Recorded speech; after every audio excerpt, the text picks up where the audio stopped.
Bismillahirrahmanirrahim. Assalamualaikum warahmatullahi wabarakatuh. Perkenalkan, nama saya Malayulia Damayanti. Saya dari Fakultas atau Jurusan Sastra Indonesia. Adapun nomor induk mahasiswa saya 2010 70202 dengan mata kuliah pengantar linguistik umum. Adapun nama dosen pengampu Dr. Zamzam Nur Huda SS dengan kode kelas 01CD003.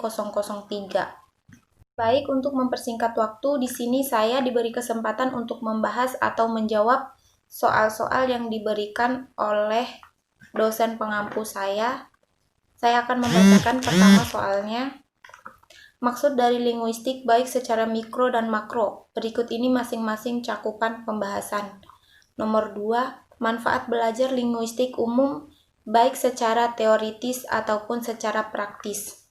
Nomor 3, istilah-istilah yang paling sulit diingat dalam linguistik umum serta ungkapan dengan alasannya.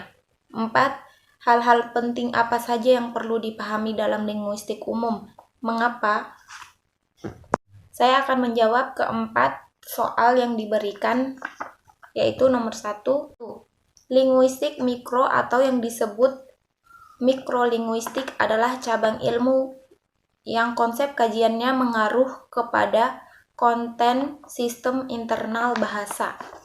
Kajian studi ini mengaruh pada struktur internal suatu bahasa tertentu atau semua bahasa pada umumnya.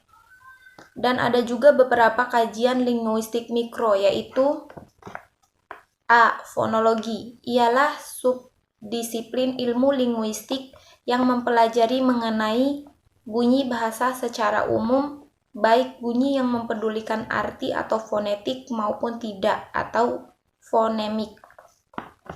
Kemudian nomor B, morfologi adalah subdisiplin ilmu linguistik yang mencakup pembahasannya tentang kata dan kelompok kata. Kemudian ada nomor C, semantik.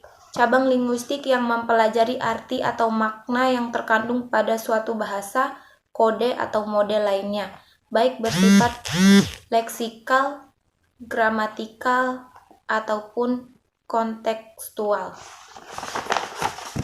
Berikut ini ada linguistik makro, yaitu linguistik yang mengkaji hubungan bahasa dalam tataran dunia luar, baik hubungan dengan alam, sosial, atau suatu disiplin ilmu pengetahuan. Oleh karena itu, kajian linguistik makro bersifat luas dan eksternal. Adapun pembagian linguistik makro yaitu A.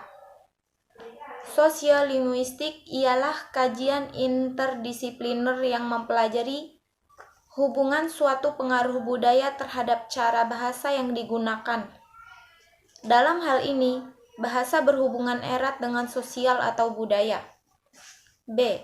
Psikolinguistik yaitu kajian interdisipliner yang mengkaji hubungan bahasa dan mental, termasuk bagian manusia berproses mendapatkan dan menggunakan bahasa itu sendiri.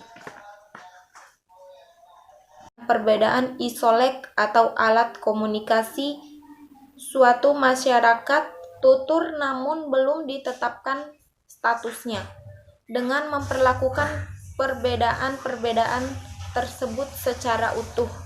H.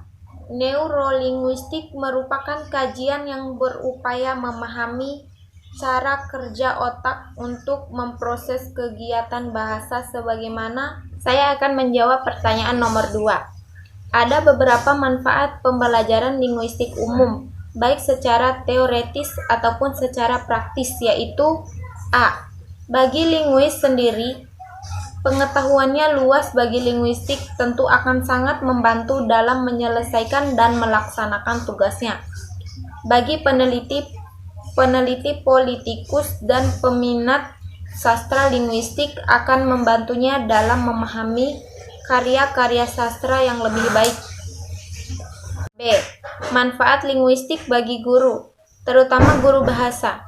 Pengetahuan linguistik sangat penting, mulai dari subdisiplin fonologi, morfologi, sintaksis, semantik, leksikologi, sampai dengan pengetahuan mengenai hubungan dengan bahasa, dengan kemasyarakatan dan kebudayaan. C. Manfaat linguistik bagi penerjemah. Pengetahuan linguistik mutlak diperlukan bukan hanya yang berkenan dengan morfologi, sintaksis, dan semantik saja, tetapi juga dengan yang berkenan pada sosiolinguistik dan kontrastif linguistik. Kemudian saya akan menjawab pertanyaan nomor 3. A. Spekulasi yang dimana pada tahap ini membuat pernyataan-pernyataan tentang bahasa yang tidak didasarkan pada data empiris, melainkan pada dongeng atau rekaan belaka. B. Klasifikasi observasi pada tahap ini, para linguis mulai mengadakan pengamatan serta penggolongan terhadap bahasa-bahasa yang diselidiki. C. Perumusan teori. Sebagaimana di tahap ini linguistik mencoba untuk membuat teori-teori tentang linguistik dan berkembang saat ini.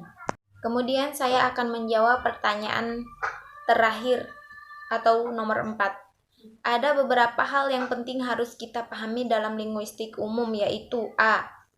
Apa wilayah penelitian bahasa?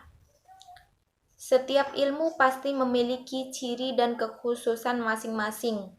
Antara satu dengan yang lainnya dapat saling bersentuhan.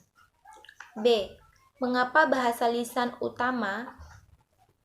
Gadamer memandang bahwa menurut kodratnya, bahasa adalah lisan, kemudian disusul bahasa tulis demi efektivitas dan kelestarian bahasa tutur. C. Apa saja gejala bahasa itu?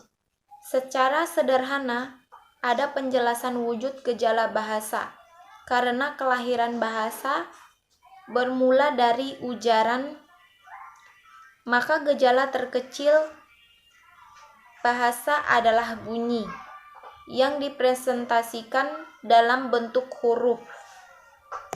D. Bagaimana hubungan gejala bahasa dengan gejala khas manusia lainnya? Sebagai gejala khas manusia, bahasa juga tidak dapat dipisahkan dengan gejala khas manusia yang lain. Gejala ini melahirkan bidang kajian lisan disiplin tali temali bahasa dengan masyarakat. Misalnya dipelajari oleh cabang kajian sosiolinguistik dan sosiologi bahasa. Demikian video singkat dari saya. Lebih dan kurangnya saya mohon maaf. Wabillahi taufik wal hidayah. Wassalamualaikum warahmatullahi wabarakatuh.